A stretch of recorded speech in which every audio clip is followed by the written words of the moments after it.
ಶಿಡ್ಲಘಟ್ಟ ನಗರದ ಪ್ಯಾರಾಗನ್ ಶಾಲೆಯ ಮುಂಭಾಗ ಲಿಯೋ ಕ್ಲಬ್ ಆಫ್ ಕಿರಣ ಮತ್ತು ಹೊಸಕೋಟೆಯ ಎಂವಿಜೆ ಆಸ್ಪತ್ರೆ ಮೆಡಿಕಲ್ ಕಾಲೇಜಿನ ಸಹಯೋಗದೊಂದಿಗೆ ಬೃಹತ್ ಆರೋಗ್ಯ ತಪಾಸಣಾ ಶಿಬಿರದ ಕಾರ್ಯಕ್ರಮವನ್ನು ಹಮ್ಮಿಕೊಂಡಿದ್ದು, ಕಾರ್ಯಕ್ರಮ ಉದ್ಘಾಟಿಸಿದ ನಿವೃತ್ತ ಸರ್ವೋಚ್ಚ ನ್ಯಾಯಾಲಯದ ನ್ಯಾಯಮೂರ್ತಿಗಳಾದ ಹಾಗೂ ಮಾಜಿ ಲೋಕಾಯುಕ್ತರಾದ ಸಂತೋಷ್ ಹೆಗ್ಡೆಯವರು ಮಾತನಾಡಿ, ಈಗಿನ ಕಾನೂನು ಸುವ್ಯವಸ್ಥೆ ಮತ್ತು ಮಾನವೀಯತೆ ಕಳೆದುಕೊಂಡಿರುವ ಈ ಸಮಾಜದ ಕುರಿತು ಜನತೆಯ ಮುಂದೆ ಹಂಚಿಕೊಂಡರು.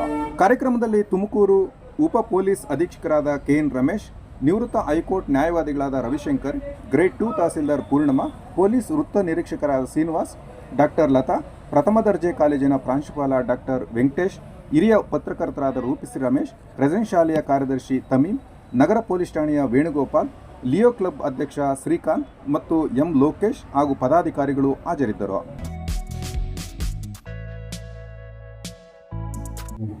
ಹುಟ್ಟುವಾಗ ಮಾನವರಾಗಿ ಹುಟ್ಟಲ್ಲ. ನಾವು ಹುಟ್ಟುವುದು ಹೋಮೋಸೆಪಿಯನ್ಸ್ ಅನ್ನೋ ಒಂದು ಗುಂಪಿಗೆ. ಅದಕ್ಕೂ ಮಾನವೀಯತೆಗೂ ಯಾವ ಸಂಬಂಧವೂ ಇಲ್ಲ. ಮಾನವೀಯತೆ ಅನ್ನೋದು ನಮ್ಮ ಹಿರಿಯರು ಕಟ್ಟಿದಂಥ ಒಂದು ಮೌಲ್ಯ. ಸಮಾಜದಲ್ಲಿ ಶಾಂತಿ ಸೌಹಾರ್ದ ಇರಬೇಕನ್ನುವ ಹಿನ್ನೆಲೆಯಲ್ಲಿ. ಆದರೆ ನನ್ನ ಜೀವನದ ಅನುಭವದಲ್ಲಿ ನಾನು ಕಂಡಂಥ ವಿಚಾರ ಬಹಳ ಮನಸ್ಸಿಗೆ ನೋವು ತಂದಿದೆ ನನಗೆ. ಯಾಕಂದರೆ ಇವತ್ತು ಬಹಳಷ್ಟು ವ್ಯಕ್ತಿಗಳಲ್ಲಿ ಆ ಮಾನವೀಯತೆ ಇಲ್ಲ.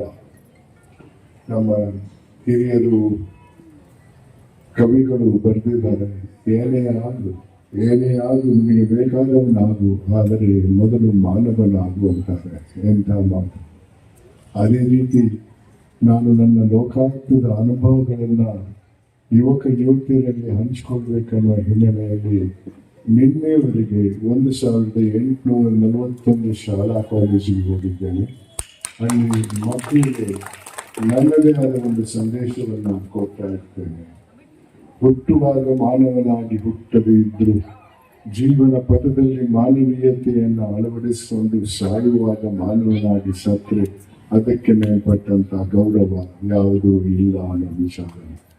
ಯಾಕಂದ್ರೆ ಯುವಕ ಯುವತಿಯರಲ್ಲಿ ಈ ಮಾನವೀಯತೆ ಇದ್ರೆ ನನ್ನ ಅನಿಸಿಕೆಯಲ್ಲಿ ಸಮಾಜದಲ್ಲಿ ಶಾಂತಿ ಸೌಹಾರ್ದ ಇರ್ತದೆ. ಮಾನವೀಯತೆ ಇಲ್ಲದೆ ಇದ್ರೆ ಸಮಾಜದಲ್ಲಿ ದಿಕ್ಕಾಟ ಬಂದೇ ಬರ್ತದೆ. ಅದರಿಂದ ಶಾಂತಿ ಸೌಹಾರ್ದ ಇರಲ್ಲ. ಮಾನವೀಯತೆ ಅನ್ನೋದು ಬಹಳ ಮುಖ್ಯವಾದ ಒಂದು ಮೌಲ್ಯ.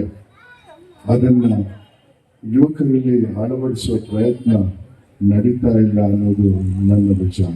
ಶಾಲೆಯಲ್ಲೂ ಕೂಡ ನೀತಿ ಪಾಠ ಇಲ್ಲ. ಮಕ್ಕಳಿಗೆ ಹೇಳ್ಕೊಡುವವರು ಯಾರು? ಮಕ್ಕಳ ಕೈಗೆ ಒಂದು ಐಫೋನ್ ಕೊಟ್ಟರೆ ಅದರಿಂದ ಏನೂ ಪ್ರಯೋಜನ ಇಲ್ಲ ಅಂತ ನಾನು ತಿಳ್ಕೊಂಡಿದ್ದೇನೆ. ಆ ಹಿನ್ನೆಲೆಯಲ್ಲಿ ಇಂಥ ಕಾರ್ಯಕ್ರಮಗಳು ರೋಗಿಗಳಿಗೆ ಒಂದು ಸಹಾಯ ಮಾಡುವುದು ಮಾತ್ರ ಅಲ್ಲ, ಯುವಕ ಯುವತಿಯರಿಗೆ ಒಂದು ಸಂದೇಶವನ್ನು ಕಲಿಸ್ತಾ ಇದೆ. ನಾವು ಮಾತ್ರ ಅಲ್ಲ, ಇತರರು ಕೂಡ ಸುಖವಾಗಿರಬೇಕನ್ನುವ ಹಿನ್ನೆಲೆಯಲ್ಲಿ ಇಂಥ ಕಾರ್ಯಕ್ರಮಗಳನ್ನು ಆಚರಿಸುವುದು ಬಹಳ ಉತ್ತಮ ಅಂತ ತಿಳ್ಕೊಂಡಿದ್ದೇನೆ. ಇದೇ ರೀತಿ ಬಹಳಷ್ಟು ಹೋಗುವಂಥ ಅನ್ಯಾಯದ ಬಗ್ಗೆ ನನಗೆ ಜಾಸ್ತಿ ಅರಿವಿರಲಿಲ್ಲ. ನಾನು ಸುಖವಾಗಿದ್ದೆ, ಬಹಳಷ್ಟು ಜನರು ಸುಖವಾಗಿದ್ರು ಅಂತ ತಿಳ್ಕೊಂಡಂಥ ವ್ಯಕ್ತಿ. ಆದರೆ ಲೋಕಾಯುಕ್ತಕ್ಕೆ ಬಂದ ನಂತರ ಬಹಳಷ್ಟು ಅನ್ಯಾಯವನ್ನು ಕಂಡೆ. ಅದು ಕೂಡ ಸಂವಿಧಾನದಲ್ಲಿ ಜನರ ಸೇವೆಗಾಗಿ ಸೃಷ್ಟಿ ಮಾಡಿದಂಥ ಒಂದು ಸಂಸ್ಥೆಯಿಂದ. ಅದರ ಹೆಸರು ಆಡಳಿತ. ಆಡಳಿತೆಯಿಂದ ಜನರಿಗಾಗುವಂಥ ಅನ್ಯಾಯವನ್ನು ಬಹಳಷ್ಟು ಕಂಡೆ. ಇದಕ್ಕೆ ಕಾರಣ ಯಾರು ಅಂತ ನಾನು ನನ್ನಲ್ಲೇ ಚರ್ಚೆ ಮಾಡಿದಾಗ ನನಗೆ ಅನಿಸಿದ್ದು, ಇದಕ್ಕೆ ಕಾರಣ ವ್ಯಕ್ತಿಗಳಲ್ಲ, ಈ ಸಮಾಜ. ಹಿಂದೆ ನಾನು ಚಿಕ್ಕವನಾಗಿದ್ದಾಗ ಅಂತಹ ಸಮಾಜದಲ್ಲಿದ್ದೆ. ಆ ಸಮಾಜ ಒಳ್ಳೆ ಕೆಲಸ ಮಾಡಿದ್ದವರನ್ನ ಪುರಸ್ಕರಿಸ್ತಾ ಇತ್ತು, ತಪ್ಪು ಮಾಡಿದ್ದವರನ್ನ ಶಿಕ್ಷಿಸ್ತಾ ಇತ್ತು. ಕೋರ್ಟ್ ಶಿಕ್ಷೆ ಅಲ್ಲ, ಸಮಾಜದ ಶಿಕ್ಷೆ. ಉದಾಹರಣೆಗೆ, ನನ್ನ ಗ್ರಾಮದಲ್ಲಿ ಯಾರಾದರೂ ತಪ್ಪು ಮಾಡಿದ್ರೆ, ಜೈಲಿಗೆ ಹೋಗಿದ್ರೆ ನನ್ನ ಪೋಷಕರು ಹೇಳ್ತಾ ಇದ್ರು, ಮನೆ ಹತ್ರ ಹೋಗಬೇಡ ಅಂತ. ಅದೊಂದು ಸಾಮಾಜಿಕ ಬಹಿಷ್ಕಾರ ಆಗಿತ್ತು. ಆ ಬಹಿಷ್ಕಾರ ತಪ್ಪು ಮಾಡಿದವನಿಗೆ ಮಾತ್ರ ಅಲ್ಲ, ಅದರ ಪರಿಣಾಮ ಆತನ ಕುಟುಂಬಕ್ಕೂ ಆಗ್ತಾ ಇತ್ತು. ಆದ್ರಿಂದ ಜನರು ತಪ್ಪು ಮಾಡಕ್ಕೆ ಹೆದರ್ತಾ ಇದ್ರು. ಇವತ್ತು ಆ ಸಮಾಜದ ಭಾವನೆಯಲ್ಲಿ ಬಹಳಷ್ಟು ಬದಲಾವಣೆ ಬಂದಿದೆ. ಇವತ್ತಿನ ಸಮಾಜ ಬರೀ ಶ್ರೀಮಂತಿಕೆ ಮತ್ತೆ ಅಧಿಕಾರವನ್ನ ಪೂಜಿಸುವಂತಹ ಸಮಾಜದಲ್ಲಿ ನಾವು ಇದ್ದೇವೆ. ಇದರಿಂದ ಆಗ ಹೋಗುವಂತ ಅನ್ಯಾಯ ಏನು? ಯಾವ ಮಟ್ಟಕ್ಕೆ ಈ ದುರಾಸೆ ಅನ್ನೋ ಒಂದು ರೋಗ ನಮ್ಮ ದೇಶದಲ್ಲಿ ಹರಡಿಕೊಂಡಿದೆ. ಬೋಫರ್ಸ್ ಅನ್ನೋ ಒಂದು ಹಗರಣ ಬಯಲಿಗೆ ಬಂತು. ಅವರ ದೇಶದಿಂದ ನಮ್ಮ ಯೋಧರಿಗೆ ಆಯುಧವನ್ನು ಖರೀದಿ ಮಾಡುವ ಕಾಂಟ್ರಾಕ್ಟ್ ಅಲ್ಲಿ ಕೆಲವರು 64 ಕೋಟಿ ರೂಪಾಯಿ ಕೊಳ್ಳಬೇಕು. ತದನಂತರ ನೂರಾರು ಹಗರಣದಲ್ಲಿ ಇನ್ನೊಂದು ಹಗರಣ ಬಂತು, ಕಾಮನ್ವೆಲ್ತ್ ಗೇಮ್ಸ್ ಅಂತ. ಅದರಲ್ಲಿ ಕೆಲವರು 70,000 ಕೋಟಿ ರೂಪಾಯಿ ಕೊಳ್ಳಬಹುದು. ತದನಂತರ 2G ಅನ್ನೋ ಒಂದು ಹಗರಣದಲ್ಲಿ 1,76,000 ಕೋಟಿ ರೂಪಾಯಿ. ತದನಂತರ ಕೋಲ್ಗೇಟ್ ಅನ್ನೋ ಒಂದು ಹಗರಣದಲ್ಲಿ 1,86,000 ಕೋಟಿ.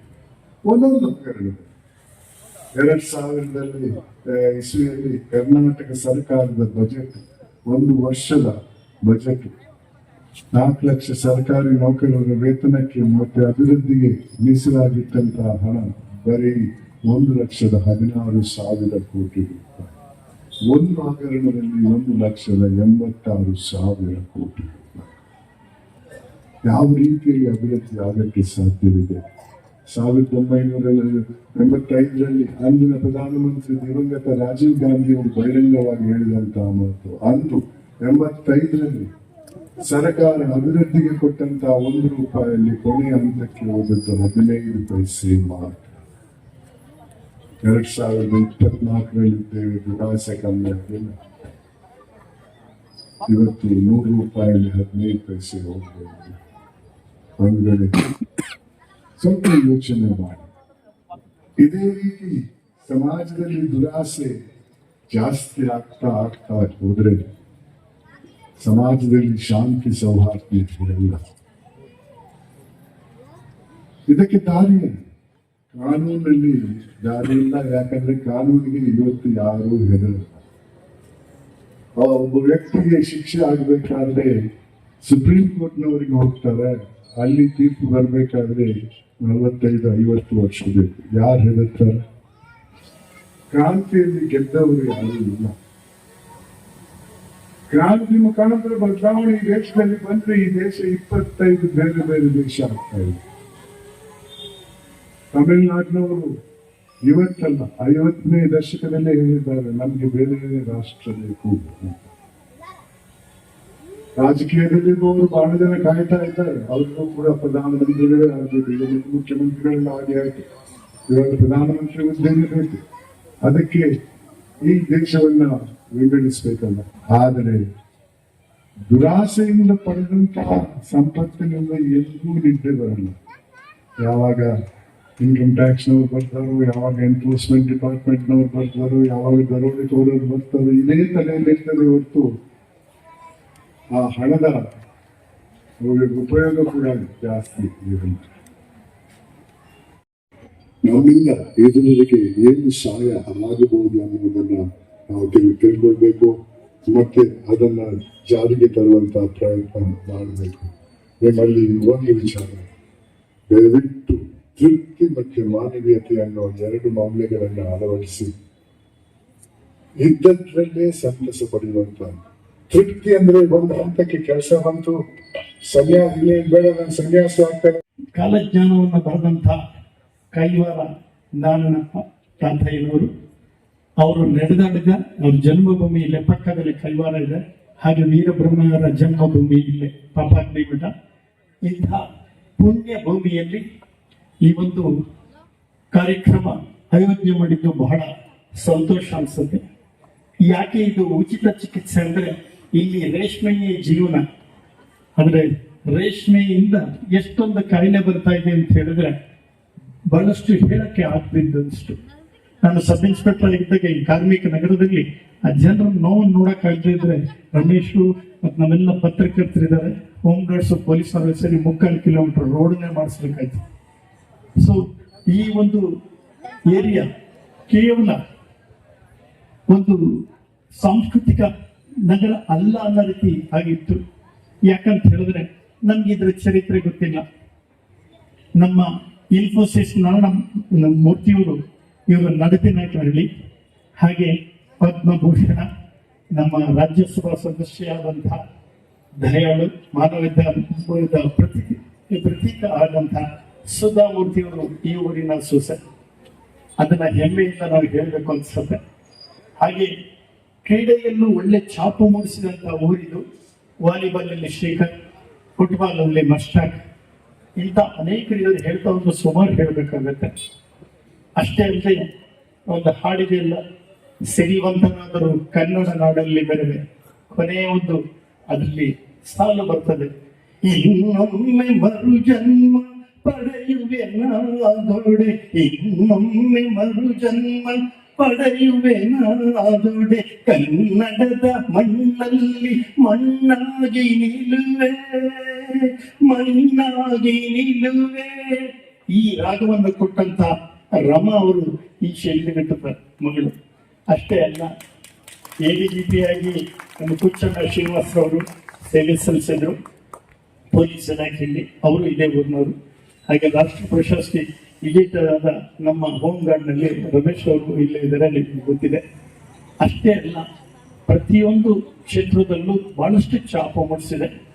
ಇಷ್ಟೆಲ್ಲ ಒಂದು ಹಿನ್ನೆಲೆ ಇರುವಂತಹ ಊರು ಈ ಶಿಡ್ಲಘಟ್ಟಾಗಿದೆ. ಇಲ್ಲಿ ಉಚಿತ ಆರೋಗ್ಯ ತಪಾಸಣಾ ಶಿಬಿರ ಮಾಡಿಸ್ಬೇಕು ಅಂತ ನಮ್ಮ ಲಿಯೋ ಕ್ಲಬ್ ಆಫ್ ಕಿರಣ್ ಈ ಹುಡುಗರು ಸರ್ ಏನೋ ಕಾರ್ಯಕ್ರಮ ಮಾಡಬೇಕು, ನಮಗೊಂದು ಆಸೆ ಅಂದ್ರೆ ಸಂತೋಷ್ ಹೆಗ್ಡೆ ಸಾಹೇಬ್ರನ್ನ ಇಲ್ಲಿಗೆ ಕರಿಬೇಕಲ್ಲ ಸರ್ ಅಂದ್ರು. ನನ್ನ ಗುರುಗಳ ಪಕ್ಕದಲ್ಲಿ ಇದ್ದಾರೆ ರವಿಶಂಕರ್ ಸಾಹೇಬ್ರು, ಹೈಕೋರ್ಟಿನ ಒಂದು ಹೆಸರಾಂತ ವಕೀಲರು. ಅವ್ರ ಮೂಲಕವಾಗಿ ಸಂತೋಷ್ ಹೆಗ್ಡೆ ಸಾಹೇಬ್ರನ್ನ ನಾವು ಕರೆದು ಅವರು ಸಂತೋಷವಾಗಿ ಸಣ್ಣ ಕಾರ್ಯಕ್ರಮ ಆದರೂ, ಹುಡುಗರು ಮಾಡುವಂತ ಕಾರ್ಯಕ್ರಮ ಆದರೂ ಬಂದು ಅಲ್ಲಿ ಆಸೀನರಾಗಿದ್ದಾರೆ. ಈ ಉದ್ಘಾಟನೆಗೆ ಒಪ್ಕೊಂಡಿದ್ದಾರೆ. ಈ ಏರಿಯಾ ಹೇಗಂದ್ರೆ ಸಂತೋಷ್ ಹೆಗ್ಡೆ ಅವರು ಬಂದಾಗ ನಂಗೆ ಅನ್ಸಿದ್ದು ಕುಚೇಲ್ ಮನೆಗೆ ಶ್ರೀಕೃಷ್ಣ ಬಂದಂಗೆ ಆಯ್ತು ಅಂತ. ಯಾಕಂದ್ರೆ ಸಣ್ಣ ಜಾಗ, ಆದ್ರೆ ಅಂತ ವ್ಯಕ್ತಿ ಬಂದಿದ್ದಾರೆ. ನಿಜವಾಗೂ ಗೊತ್ತಲ್ಲ, ಸಾಹೇಬ್ರ ಬಗ್ಗೆ ಹೇಳೋದಲ್ಲ, ದೊಡ್ಡ ಮನುಷ್ಯನ ಯಾವ್ದು ಹಿಡಿಯುವಂತ ಕಾನೂನು ಇಲ್ಲ ಅಂತ ಹೇಳಿ ತಿಳ್ಕೊಂಡಿದ್ದ ಸಂದರ್ಭದಲ್ಲಿ ಸಂತೋಷ್ ಹೆಗ್ಡೆ ಅವರು ಎಂತೆಂತವ್ರು ಬಲಿ ಹಾಕಿದ್ರು ಅಂದ್ರೆ ಲೋಕಾಯುಕ್ತ ಅಂದ್ರೆ ಎಲ್ಲರೂ ಕೆಲಸದಲ್ಲಿ ಬೆಚ್ಚಿಡುವಂತ ಸಾಧನೆ ಮಾಡಿದ್ರು. ಸಾಹೇಬರಿಗೆ ನಮ್ಮೆಲ್ಲ ಅಭಿನಂದನೆ ಸಲ್ಲಿಸ್ತೀನಿ. ಹಾಗೆ ನಮ್ಮ ಶಿಡ್ಲಘಟ್ಟಕ್ಕೆ ಈಗ ಕಿರೀಟ ತಯಾರಾಗಿ ಬಂದಿದ್ದಾರೆ ಒಳ್ಳೆ ಅಧಿಕಾರಿಗಳು ಅಂತ ನಮ್ಮ ಪೂರ್ಣಿಮಾ ಮೇಡಮ್ ಮೊದಲಿನ ಮನೆಗೆ ಹೋಗಿ ಮಾಡ್ತಾರೆ ಅಂತ ಹುಡುಗರು ಹೇಳಿದ್ರು. ಬಹಳ ಸಂತೋಷ ಆಯ್ತು. ಅವರ ಒಂದು ಉತ್ಸಾಹದಿಂದ